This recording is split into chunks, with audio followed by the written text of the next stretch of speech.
And I'm Joe Krashenko. Tonight I am joined with Lindsey Wolf, a.k.a. Lindsey Guns. And you're listening to Talking Guns with Joe.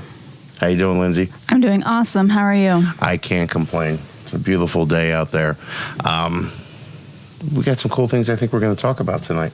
I'm ready. But one thing I want to talk about you, because you train, well, you train everybody, but you have specialty classes just for women. Yeah, I feel like you're putting me on the spot now. You are on the spot. Well, we're going to talk about that. We're going to talk about some other things. Cleaning, maintaining your firearm.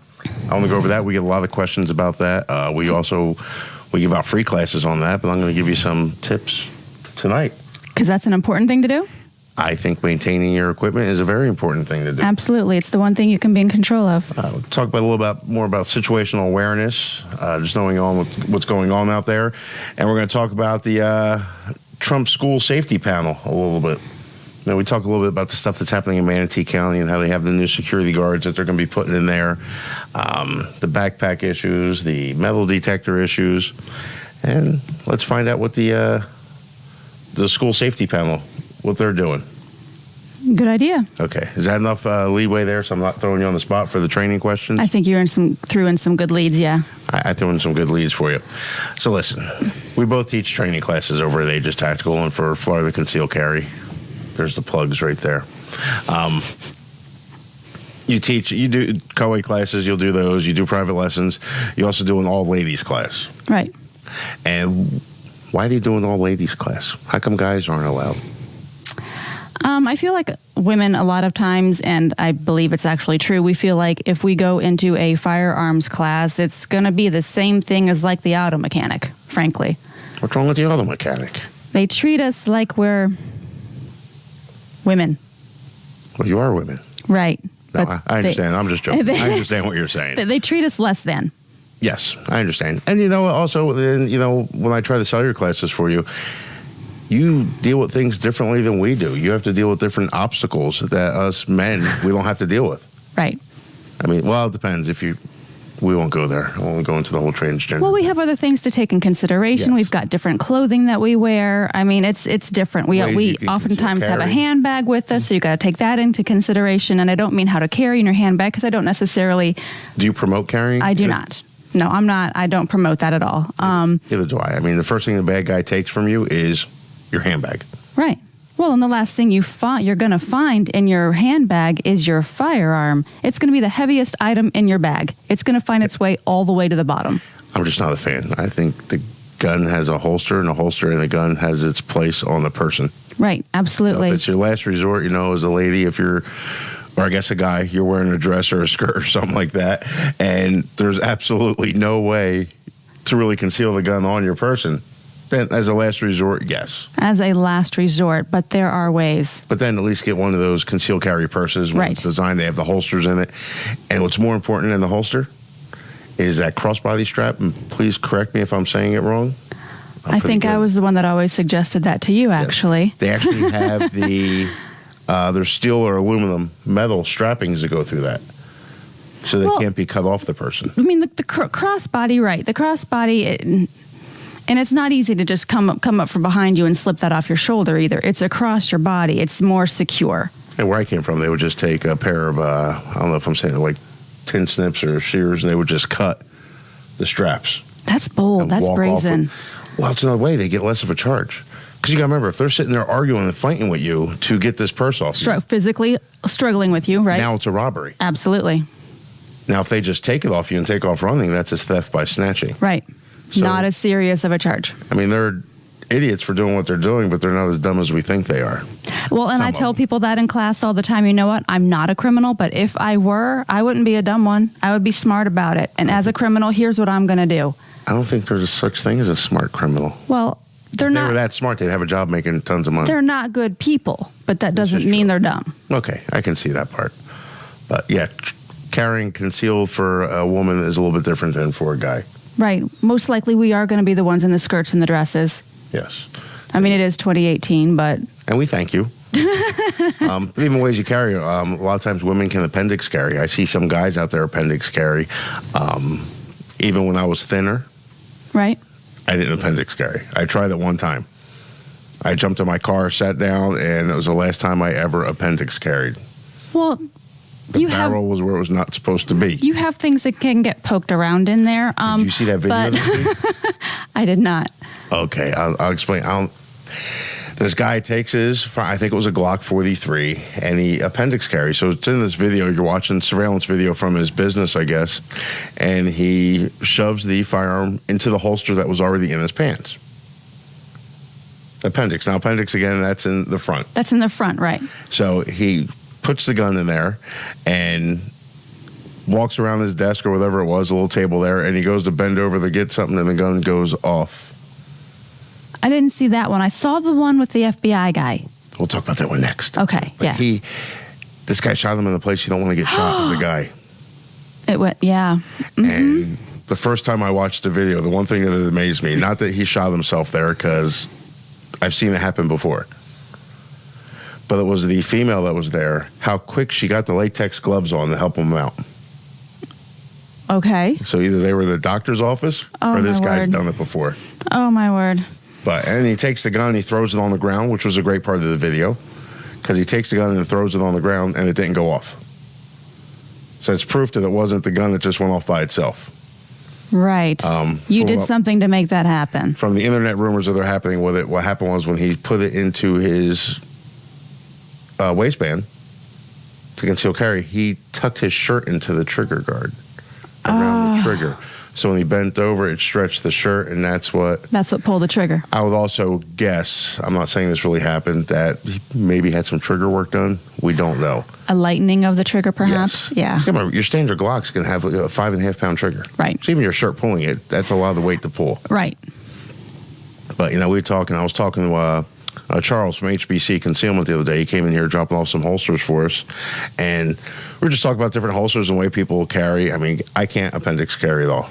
I don't appendix carry either, frankly, though. I don't have extra stuff, but I do get jabbed in the leg, and that's just not comfortable. I think it's easier for most women, though, because just the smaller midsection than some of us guys. I'm back in my 5 o'clock position typically. I'm a 4 or 5 o'clock between my front pocket and my rear pocket. Right. I like to be able to just still stick my hand into my front pocket. To me, that's safe. I'm comfortable. I've been carrying that way for 20 some odd, 30 years, whatever it's been. And that's where I've always trained from too. It's just comfortable. It's the muscle memory thing. But the big thing, like this guy, when he put this gun into his holster, which was in his pants already, folks, we're concealed carrying. You're not in law enforcement. You're not doing security work. You're not wearing an outside the waistband holster. Take the holster out of your waistband, put the gun into the holster, then put it in your pants, and that would have avoided that problem. Right.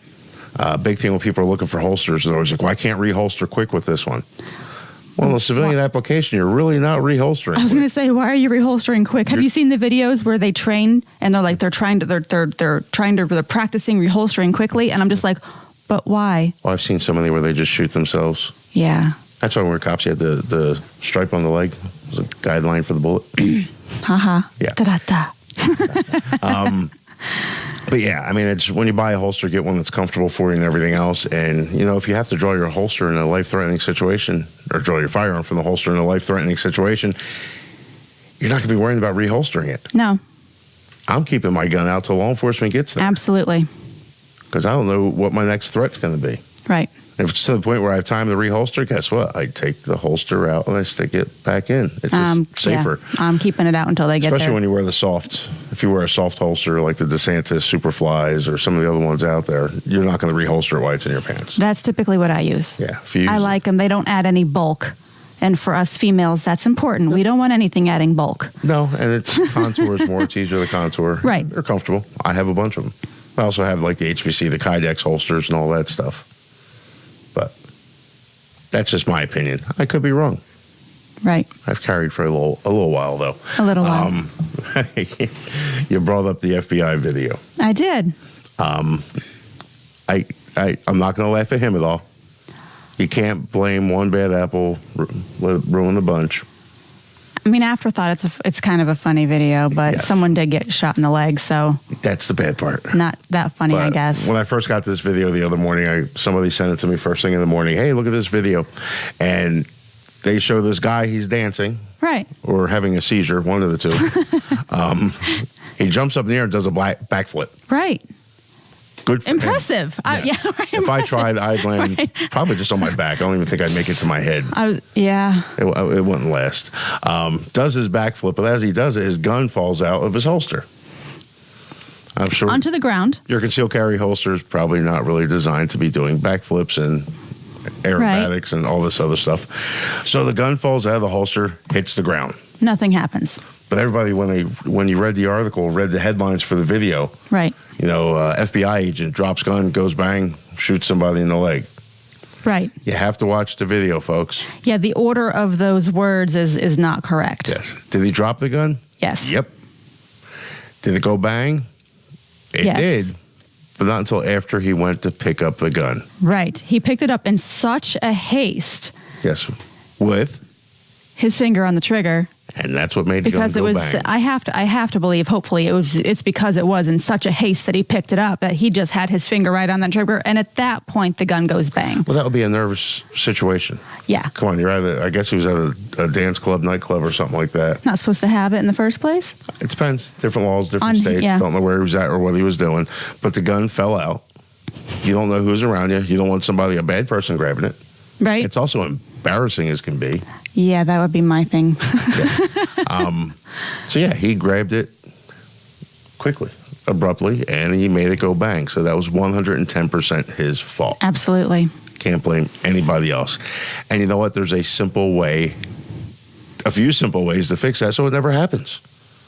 And it cracks me up that and again, I'm not picking on all the FBI or all law enforcement, just the lack of discipline they have in handling their firearms. It's the second safety rule. Yes, it is. Any firearms class, it's a second safety rule you're going to learn taking a class. Should be, hopefully. Better be. If not, you need to find yourself in a class. No, we're going to talk about that in a second when we return. So we'll be right back. All right, we're back. You're listening to Talking Guns with Joe, and tonight I am joined with Lindsey. Lindsey, we were just talking about this.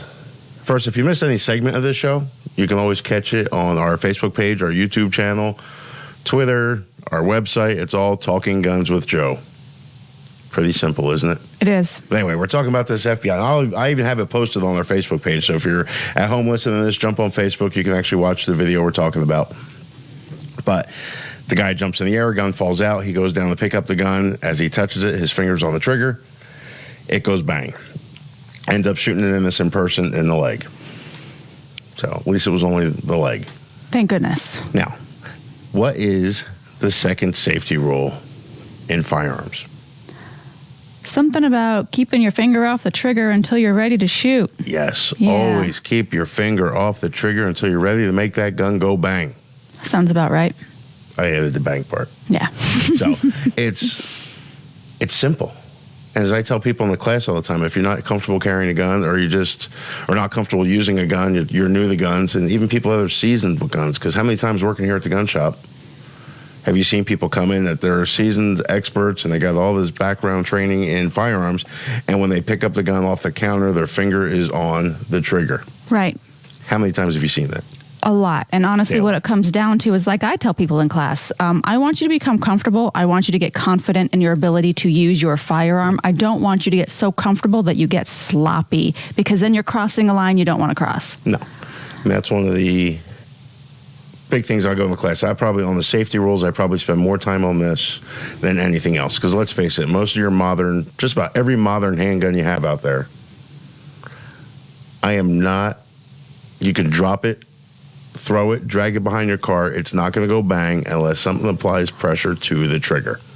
That's the way it's supposed to happen. That's exactly Either right. Your finger, a foreign object, whatever, that's got to apply pressure to that trigger. That's what's going to make it go bang. Barring that, there's a manufacturer defect. Yes, which I'm not going to bring up SIG again. Oops. Oh, sorry. Oh, I like SIG, though. I like SIG, too. I'm a They've been fan. making some mistakes lately. Yeah, I know. And it happens. They're fixing the mistake. But even with their 320, when you dropped it, it had to be the precise angle, speed, everything for it to actually go bang. Right. But it happened. They had to fix it, and it's fixed. Right.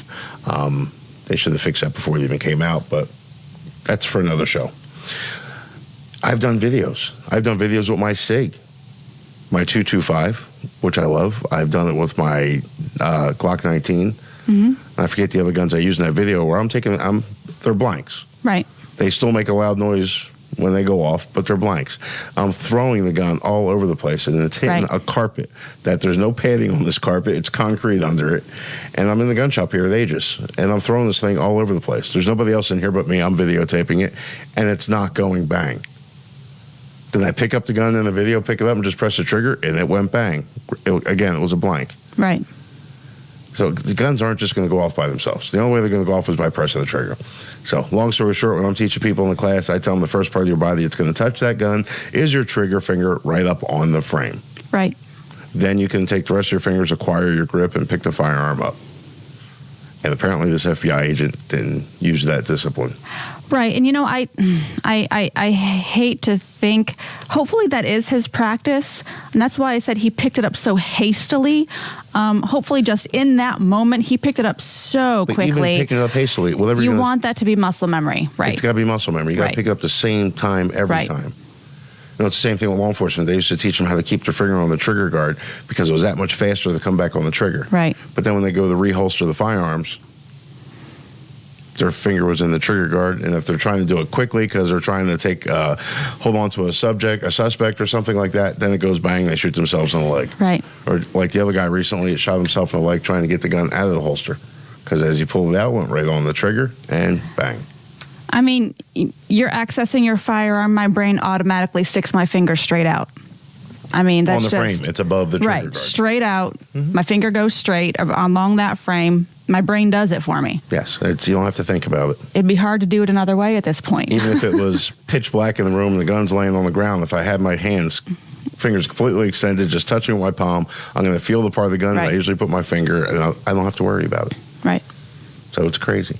Safety. So this week you had the FBI guy, and you had the other guy shooting himself in the leg with his holster. I remember the one time I was on Facebook and I saw a guy, he was posting pictures of himself in the ER, and he had a hole in his leg. And I was like, oh, we're posting how stupid we are we?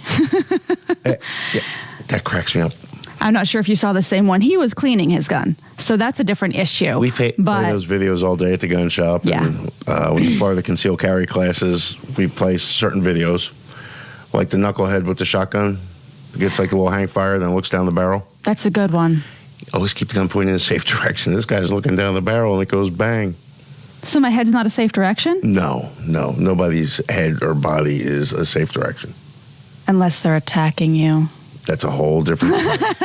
If they're then it's not necessarily a safe situation, but you do what you got to do. But we show these videos, and I love the one. It's the NRA instructor, and he's doing a video on how to properly draw your firearm from a holster and shoot your target. So he goes into the spiel about how to do it, and then he goes to show you how to do it real quick, and he shoots himself in the leg. Yeah. And, he drops the gun, he starts yelling, and then he cursing. says some words that we're not allowed to say on there. Right, It's one of the ones on the list right here. And, yeah, but then he puts it on YouTube. Yeah, I'd be too embarrassed to put that on YouTube. He's an honest guy, and I like to see that. Unless somebody in the class was videotaping it and they put it on YouTube. I couldn't do that to myself. He just shouldn't be instructing at that point in time. Absolutely not. Time to retire. Thank you for the great training video. Thank you for the funny moments. I'll take the one instructor that had that 44 Magnum. This is why we always say vet your instructors, vet the place that you're going to. When I say vet, I just mean do a little background, do a little checking up on it to make sure they are who they say they are, and they have the experience to teach you what you need to know and want to know. But that one instructor was at the range. I'll have to repost a video. He had like a 44 Magnum, big dirty hairy gun, and he's showing people how they work and keeping them in safe direction and all that. And he had the gun pointed up in the air, which is a no-no, and it just goes bang. And he had no clue what happened. The gun went bang because his finger was on the trigger, and one of the students in the class, which was recording it, said, "Did you mean to do this?" "Oh, yeah, I meant to do this." And you can see in the video, he just turned off flush. He puts the gun down and walks away.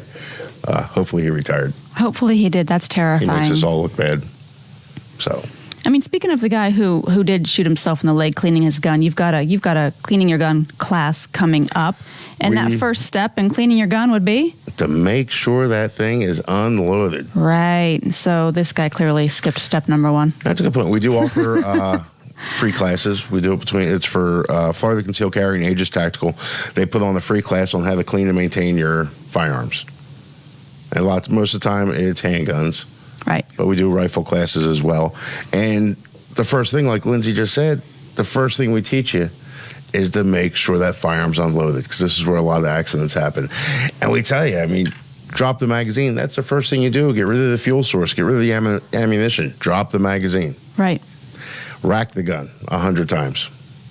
You don't have to really do it 100 times, but rack it a lot. I was going to say it's a lot. Lock that slide to the rear and do a physical and visual inspection to make sure there's no magazine in there and there's nothing in the chamber.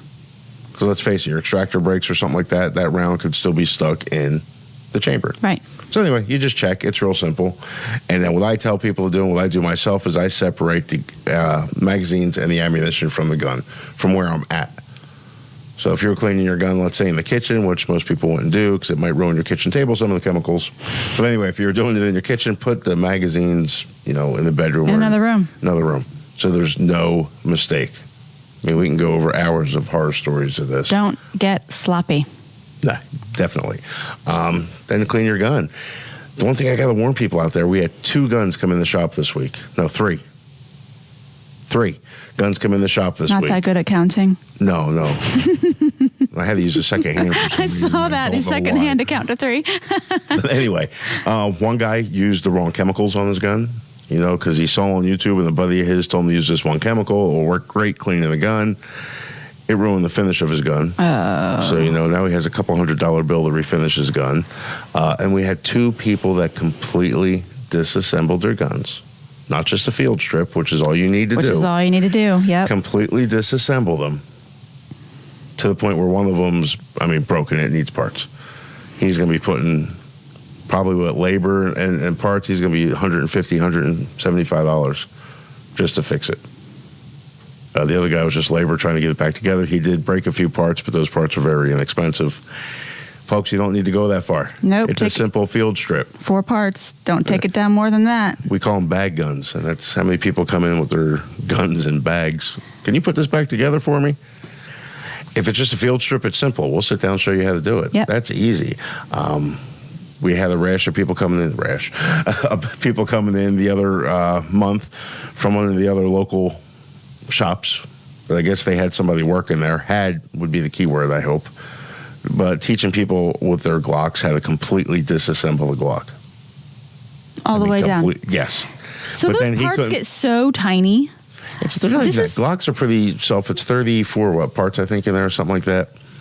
The little springs are tiny. Yeah. That's the one that's going to go shooting across the room no matter what. When you do more than field strip it, you really risk losing parts. You risk not putting it back together properly. Bingo. It's just not necessary. Well, this guy would teach these people how to take apart their gun completely, but apparently he didn't even know how to put it back together.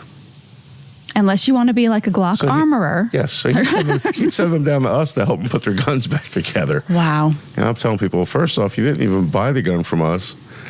Now you want me to sit here and teach you? And we're nice people here. We put their guns back together for them and said never do that again. And we tell them to come take the free class. Right. To do that. Because the class is open to everybody. It's free. It's this Saturday. It was last Saturday. This past Saturday. We're going to have another one in, I think, 2 or 3 weeks. I can't remember the schedule. Okay. If you just go on, and I put them on our the Talking Guns with Joe Facebook page. You can also go to Aegis Tactical Facebook page or the Florida Concealed Carry Facebook page. You should be putting it on your Facebook page. I do have a Facebook page. It's Lindsey Guns. You got to check it out. You should start putting that stuff on there. I should. Maybe you should start teaching that class. You want me to teach the class? It's free. You have to volunteer your time for it.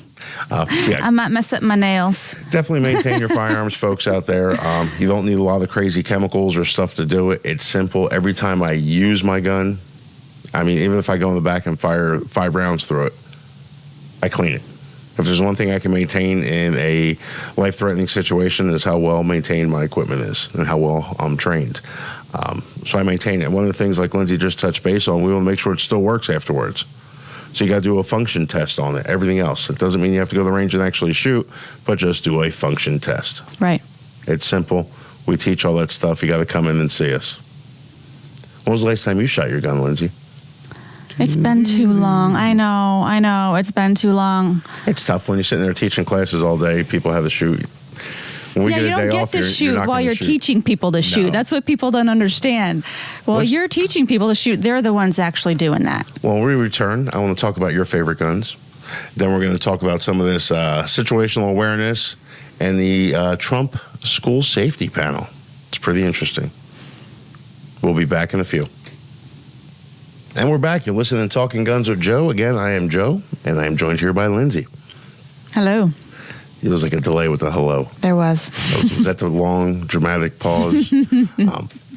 Listen, as we're sitting here, this just came across. It came through Facebook. You can actually Facebook us, and we'll try to answer you. This is pretty interesting. I haven't verified it yet, but this is in the Tampa Bay Times. And the headline is, and it does not shock me, but wait for this. I don't think you've seen it yet, Lindsey. Adam Putnam's office. That's the Division of Department of Agriculture, which runs the concealed weapons licenses in the state of Florida. Right. And they do the security licensing, PI licensing, and all that, which I've always asked why they do it. But Adam Putnam's office stopped concealed weapons background checks for a year because it couldn't log in. They didn't have an IT department? I mean, if I can't log into my computer in the morning when I get to work, That happens to me all the time. we call IT, Yes. and they fix it so that you can do your job. Your And- job is to do background checks. Basically, I'm not going to read this whole thing, but for more than a year, the Florida Division of Licensing failed to conduct national background checks on tens and thousands of applications for concealed weapons permits, potentially allowing drug addicts and people with mental illnesses to carry firearms in public. Do we know when this year was? It was, and I'm looking just at the headlines again, February of 2016 is when they started this, so this would be 2016. Jeez. Now, I've heard rumors in the past about them not ever verifying the firearms instructor to see Okay. if the person actually took a firearm safety course. And if you're not from Signed this off area, on their certificate. Yeah. yes, if you're not from this area, yes, in the state of Florida, you have to take a firearm safety course. The requirements are very laxed. But if you go to certain states, like I think Georgia's that way, Pennsylvania, all you have to do is go into your local sheriff's office, pay them a couple bucks, and they give you the license. If they like you, they give it to you. If they don't like you, they don't give it to you. This state, all you need is that certificate that we give you, Right. and they'll issue the license based on that after they do a background check. Now, there's always been questions on that, whether the Division of Licensing, which is a part of the Department of Agriculture, or division of, can actually do a national criminal Right. background check because they're not a law enforcement agency. And now they're saying that they didn't do any checks for a year. And you want to look at that real quick? I know it's on the phone. My eyes aren't that good anymore. I know for a long time, just running a gun shop, running background checks on people. The people that come in with concealed weapons license, how many of them could not buy a gun because they were actually felons? Yeah, it looks like they discovered the problem in March of 2017. So if it started in February 2016, it's just over a year. Yep. Go figure, folks. Again, we don't need new laws. We just got to fix the ones we already have. Right. And that's a shame right there. And until we find out more about that, I'm just going to hold off my comments. I mean, I'm just saying, you couldn't log into the system. You have to have an IT department. How difficult is it to fix that problem? It's simple. I mean, when we run your background check, you got to remember, we run the background check. It's simple. When you're purchasing a firearm, you fill out that 4473, that piece of paper, that form. All of ours are on iPads and everything. You fill that out. We have a person that's going to sit there and actually manually plug most of that information into the computer, to the FDLE. Right. And they run the background that way. Right. I would think that Division License will do something similar to that. And we have to wait for approval codes. Exactly. Apparently not. So, again, that's pretty crazy. And you know what? If you're going to try to sell one of your personal firearms to somebody off the street, double check. And this should just be proof is in the pudding right there. Double check. Because just because they have that concealed weapons license does not mean they can actually legally own or possess a firearm. Right. It's the same thing with the whole medical marijuana thing. Because the state of Florida decriminalized medical marijuana, so you can actually still have your Florida concealed weapons license. if you have medical marijuana and you're using medical marijuana. A lot of people debate that. I'm not going to get into it, using it, not using it, or anything like that. But people need to know federally, you can no longer own or possess or purchase a firearm. Right, because per the state, they decriminalized it, but that's not across the nation. Yes, so federally, you cannot. Now, if you go in there and you lie on the application when you're going to buy the gun, and they happen to find out sometime down the road, that's going to cause problems. So beware of that if anybody's out there doing that. We had a bunch of people in the beginning right before they passed the medical marijuana law. Right. They were coming and buying guns left and right. I said, why are you buying so many guns right now? Well, I'm going to get my medical marijuana card, so then I can't buy a gun. No, you can't possess them after you start using it. Right. So it is what it is. We're not going to talk about here. Maybe we'll get a doctor and some attorneys or something on the show. They can talk about that. But not my field. Not mine either. So what are we going to talk about next, Lindsey? What kind of gun do you carry again? I carry the Glock 42. Okay. I carry 42 a lot. I finally got my 43 back up and going. Was it not up and going? I had a custom finish put on it. I had to make it stand out. Okay. I had a custom holster made for it. I have a 43, but I'm not allowed to shoot it. So you got the diamonds. Yes. This 43, the actual sights on the 43 are actual diamonds. And it's so cool, and I would love to shoot it, but I've been told I can't. The way the diamonds and the sights pick up the light, they actually make really good sights, to be honest. That's what I found so interesting. I was fascinated. I had something to hang on the wall.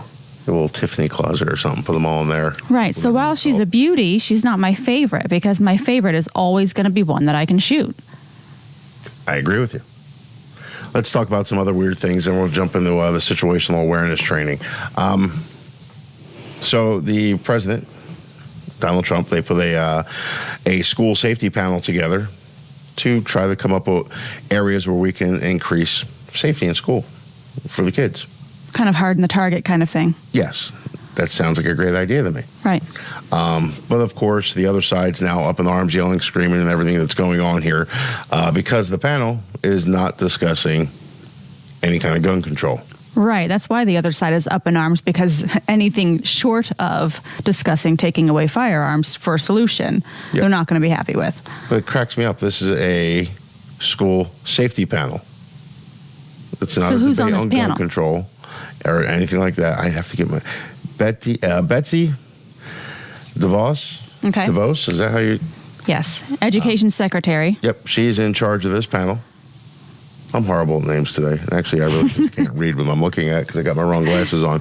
But she's in charge of the panel. Everybody's up in arms, yelling, screaming, and doing her little tweets about her. But folks, this has nothing to do with firearms.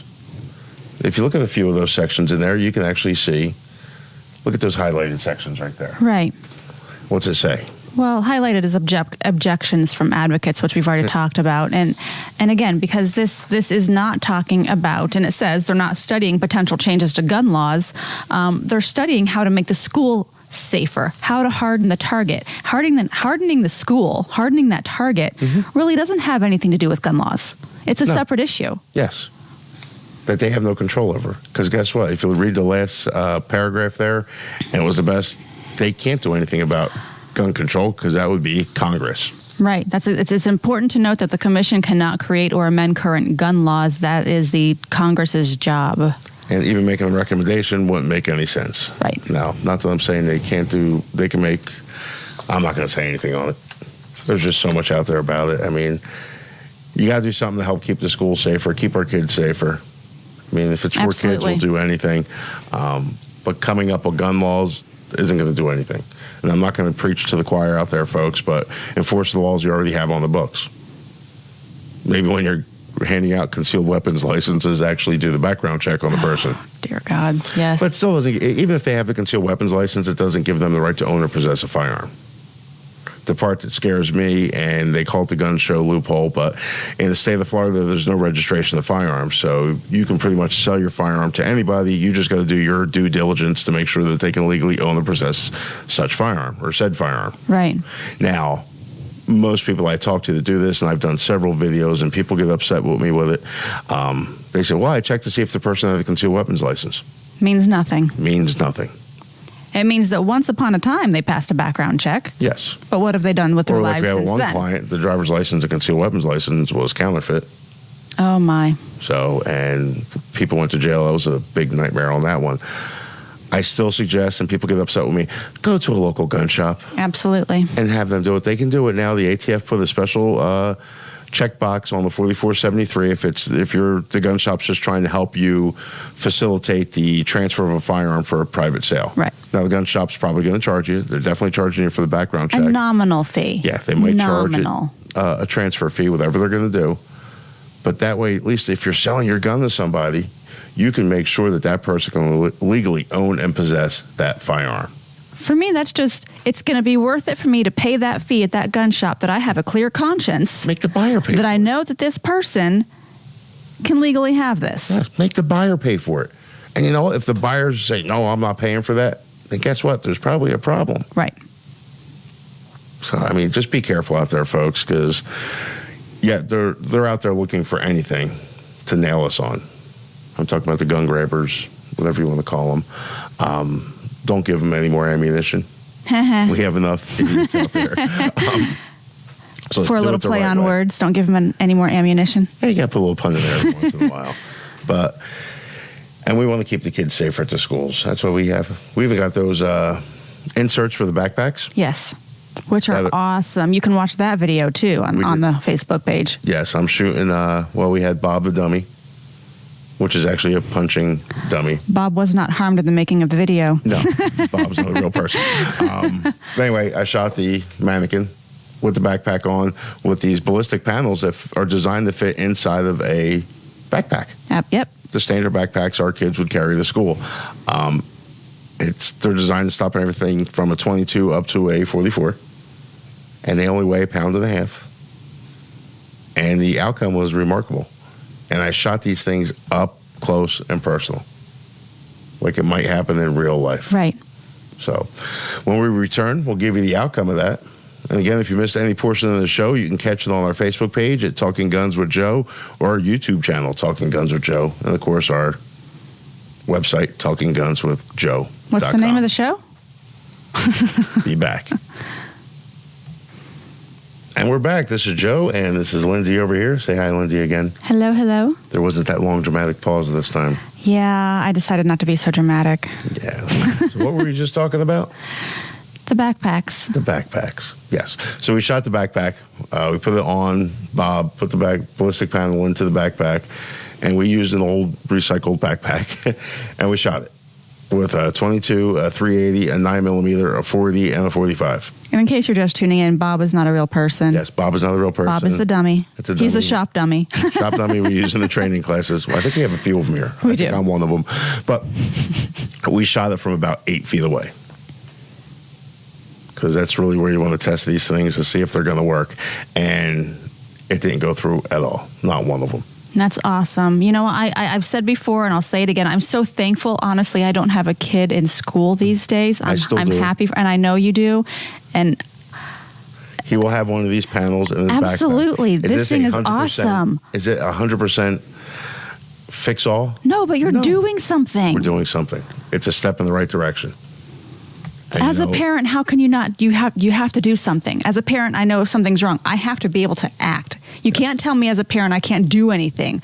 You can. Mm-hmm. Come buy a freaking plate to put in your kid's backpack. They can have it on the front. They can have it in the back. They can make themselves a very small target and put it in front of them like a shield. I mean... It's 1.5 pounds. My kid would have one. Yeah, I mean, it's a simple thing. I mean, the first thing we got to teach our kids, and what's going to happen anyway in a situation like that? If there's a life-threatening situation, something like that's happening in the schools, you're going to have the 3 Fs that are going to happen. It's going to be fight, flight, or freeze. Yep. We had a young lady the other day in class that said faint. So I think now we got to say 4. I think that would go under the freeze category. Yes. Yeah. And that's the worst category. Last thing you ever want to do is freeze. Do something. Yes. I don't care if it's the wrong thing, but do something. And as they go, run if you can, hide if you can't run, fight if you have to. Yep. And you know what? If somebody comes into a school or a building or something like that, I'm telling him to run in the opposite direction as fast as he can go. Yep. So if he has that backpack on and he's running, they're behind him. they're behind them, it's going to give them that little extra Absolutely. protection. And for a nominal fee, to me, it's worth it. You know, it's kind of like the police officers out there, our military men and women, they wear the body armor. Absolutely. I mean, most of the sheriff's deputies we know down here in law enforcement, they're wearing that vest their whole entire shift every day. And it's a lifesaver. Even when it's 100 and some degrees out here, they're wearing it. And trust me, folks, they're not that comfortable. They make you sweat in places you didn't know you have. They can be itchy. It's bad. You know, in today's day and age, you couldn't put a price on me helping to protect my child. No, not at all. So it's definitely, yes, it's definitely a good advantage. And we have the other stuff. We got the ballistics jacket or the plate carriers. We got the vests that people can start wearing because people are getting nervous. It's the next level of protection. Right. So if you ever wanted to see those, stop by the shop. We're right here in Lakewood Ranch. Not only talk about situational awareness training. Okay. We touched a little bit, you know, with the fight, flight, or freeze. And my biggest thing, and I'll bring it up again, ATM machines, or you're doing a night deposit at the bank. Right. This is my favorite one. And you turn around, and that's why we use Crazy Odd Bob in the classroom. But you turn around, you got somebody standing there looking at you, and they got a knife in their hands. What do you do in that situation? Don't freeze. People go to the range all the time. Don't freeze is a key, but people go to the range all the time. They stand in their little lane, shooting at their target, that's whatever distance it is, and they think they're protecting themselves or doing enough training right there. It's good for target practice. Yes. That's what they're working. They're working on target practice. They're not working on real life situations. No, because when you turn around, you're at that ATM machine, whatever it is, you grab your money out of there, you turn around, now you look at this crazy person staring you right in the eye. Is your gun in your hand? No. Right. It's probably hopefully in your holster. Hopefully not in your purse, or you didn't leave it in the car. Right. So what do we have to really practice? Drawing from the holster. Drawing from the holster. Muscle memory. Yes. Do it the same way every time. Where is that gun? Where is my finger? How do I draw? Which hand are you using? What are you going to do with your other hand? Yep, absolutely. Is there something in my other hand? Yes. I mean... Yeah. I mean, to me, I'm right-handed. So I'm right-hand dominant. My left hand is actually my dominant hand now because I pretty much use my left hand for everything. Right. Except writing. I still have to write with my right hand. But if you see me walking around the store, malls, if I have my cell phone in my hand, it's in my left hand. Yep, me too. If I have shopping bags in my hand, 99.9% of the time, left hand. Unless it's Not that I have shopping bags. walking from the car into the house situation and you try and get all of the grocery bags in one trip. I've seen you do that. For me, it's walk around carrying a cup of coffee, whatever it's going to be. It's always in my left hand. My right hand's always free. Because that is your hand. That's your gun hand. Mm-hmm. That's the only... So that becomes what that hand's purpose is in your life. Yes. Your left hand does everything else. Yeah, it's there to defend you. Right. So a lot of people don't realize that. And that's why we have these situational awareness classes that we do. And that's one of the things we go over is how to draw the gun from the holster the proper way. I see all these crazy videos out there and some of these crazy holsters, which are just gimmick holsters, where you have to use two hands to get the gun out of the holster. What sense does that make? None at all. Because let's face it, folks, if you're standing in front of me, I'm the bad guy, I'm the gorilla, standing there, and I'm a decent-sized person, a little bit. And if I'm standing there, I'm 6'3", 6'4"? Yes. Heavyweight. And when you're 5'4", you're less than half my weight. Yes. If I'm standing in front of you, yes, it's going to be A, intimidating, and Absolutely. B, I have the upper hand already. You're reacting to my action. That's why I started shooting in the first place in life. Field. Absolutely. I am at such a disadvantage. I am a 5'3.5", 5'4". Don't weigh too much. I'd like to think. And I am at a disadvantage out there in the world. I'm a small person. Yes. So we have to use our Equalizer, but you have to use your brain. Absolutely. Just because you have a gun on you does not mean that nobody's ever going to. You have to know how to use it. And also know how to get out of a situation. First off, why go to an ATM in the middle of the night? Yeah, I know. Where nobody's there, besides the bad guy Bob. I will say the one time I ever felt like I needed to get ready for a situation was in an ATM, but it was actually in a drive-up ATM. Another one of those just happened recently around here. Somebody got attacked in the drive-thru. Yep. Ended up not being an attack. Well, it was kind of an attack, but it wasn't because of the long story. It was a road rage incident. But this is what you got to watch out for. Stuff like this. It's situational awareness. The biggest thing I always talk about is avoid the situation. You know, like when the people go in the middle of the night to go make the night deposits for their business, they couldn't wait till the morning. Right. And if you had to do that, is there any harm in driving around the bank a few times to see if there's anybody there, see if there's any strange cars, make sure to it's see safe. if there's somebody not hiding in the bushes? Look around, check your surroundings out before you do this, and don't do it alone if you have to, or if you are able to. Right. I told you that one business that's locally, there, the young lady, and I mean, she was in her early 20s, just a waitress at the place, and they gave her the money to make the night deposits, and she got robbed. Brilliant. I'm not going to name the business, but the big bad owner couldn't go do it himself. Right. And it had to go in that night. It couldn't go in the morning. What difference does it make at that point in time? So I don't get that.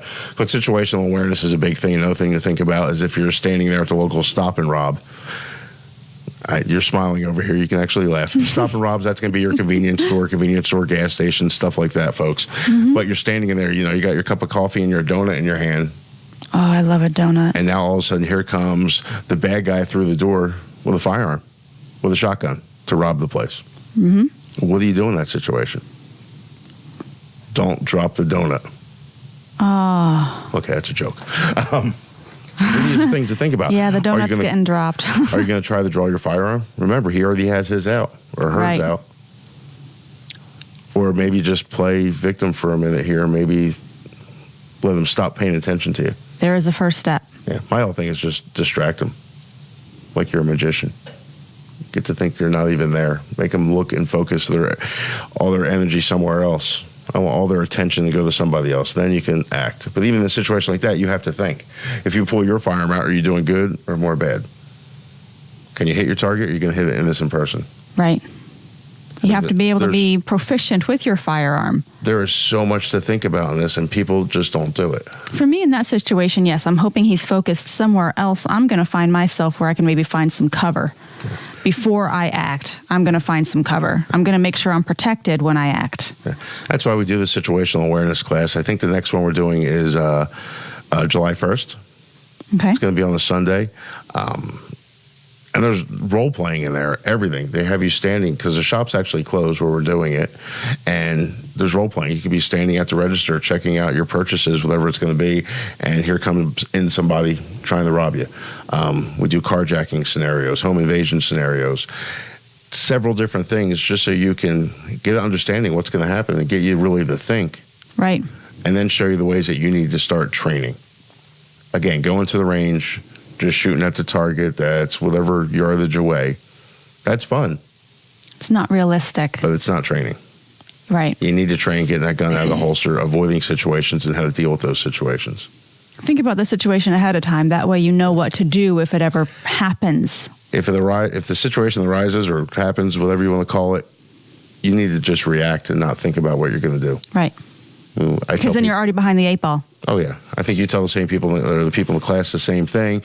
When you're at home at night, sitting there watching TV, whatever, laying in bed, think about different things. If somebody was to come through the front door, the back sliding door, garage door, whatever it's going to be, or you're in your bed sleeping and you hear somebody in the house and they're coming in the bedroom, how are you going to act? Where are the other people at in the house? That's my thing. If I'm shooting in my home, know where you're standing and what's beyond it already. Yeah, you have to, fourth safety rule, know what's beyond your target. Last thing you can do is come out of your bedroom 3 o'clock in the morning because you hear noises, and there's the bad guy standing there. You pull out your firearm, you go to shoot, and now you're thinking, oh, Lord, my kid's bedroom's on the other side of that wall. Yep. What happens if you miss? That round's going right through the wall. Absolutely. This is not the movies, folks. Bullets penetrate walls. Yes. So listen, we're going to be doing that class on July 1st. You can go right to Florida Concealed Carry's website. You can go right to Aegis Tactical's website. I'll even put a link to it on the Talking Guns with Joe Facebook page. Sign up for that class, nominal charge for it, and it'll teach you a lot. Worth every penny. Yeah, read some of the reviews. We even have reviews from retired police officers on that. It's amazing. So listen, we're going to be here next Sunday. We'll be talking about some of the same things, different current events, and different training tips and stuff that our gun community wants to know. Have a great night.